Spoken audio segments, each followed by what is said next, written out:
હાલ પવિત્ર રમઝાન માસ ચાલી રહ્યો છે ત્યારે અસહ્ય ગરમી અને બફારા વચ્ચે ભલભલા યુવાનો સાંજ થતાની સાથે જ નબળાઈ અનુભવે છે, પરંતુ પાલનપુરના નાદિર ચાચા છેલ્લા 45 વર્ષથી દરરોજ રોજા કરે છે।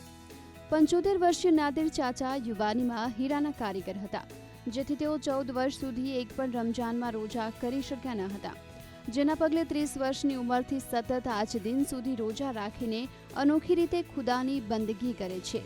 નાદિર ચાચા હાલ પાલનપુરમાં घड़ियाल रिपेयरिंगનું કામ करे છે। 14 साल की कज़ा करने में 14 महीने हो जाते हैं। हमने शुरू कर दिए रोजे रखना। इसके बाद हमने 14 साल के रोजे 14 महीने पूरे करके फिर ऐसी आदत पड़ गई हमको कि रोजे बगैर चला ही नहीं। फिर हमेशा रोज़ा रखना शुरू कर दिया।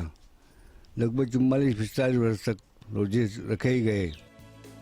નિરંતર રોજા રાખવાને પગલે આજે નાદિર ચાચા આસપાસના વિસ્તારમાં લોકપ્રિય બન્યા છે। તેમના પરિવારજનો પણ ખુદાની આવી બંદગીથી પ્રભાવિત છે। સૌથી મહત્વની વાત તો એ છે કે નાદિર ચાચા બીમાર હોય કે કોઈ તહેવાર હોય છતાં રોજા રાખે છે। તબીબોનું માનવું છે કે રોજા રાખવાથી શરીર સ્વસ્થ રહે છે અને આજકાલ જે 3 ટાઈમ ખાવાનો ટ્રેન્ડ વધી ગયો છે તેને ડોક્ટર નકારતા જણાવે છે।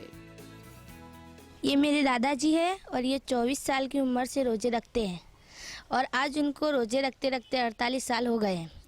सियाला हो, उनाला हो या चौमासा हो, ये 12 मास रोजे रखते हैं। એટલે નાદિર કાકા જે રોજા રાખે છે 45 વર્ષથી અને આ રીતે ખાય છે એ મેડિકલી બિલકુલ નુકસાનકારક નથી। ઓન ધ કોન્ટ્રરી એ ખૂબ ફાયદાકારક છે।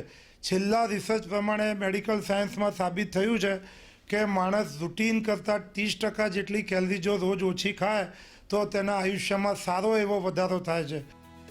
એક તરફ રમજાન માસના 30 રોજા કરી દરેક દિવસ ખુદાની બંદગી માટે પસાર કરતા મુસ્લિમ બિરાદરો માટે નાદિર ચાચા છેલ્લા 45 વર્ષથી 12 માસ રોજા કરી ખુદાની બંદગી કરે છે, જે આખા સમુદાય માટે પ્રેરણારૂપ છે।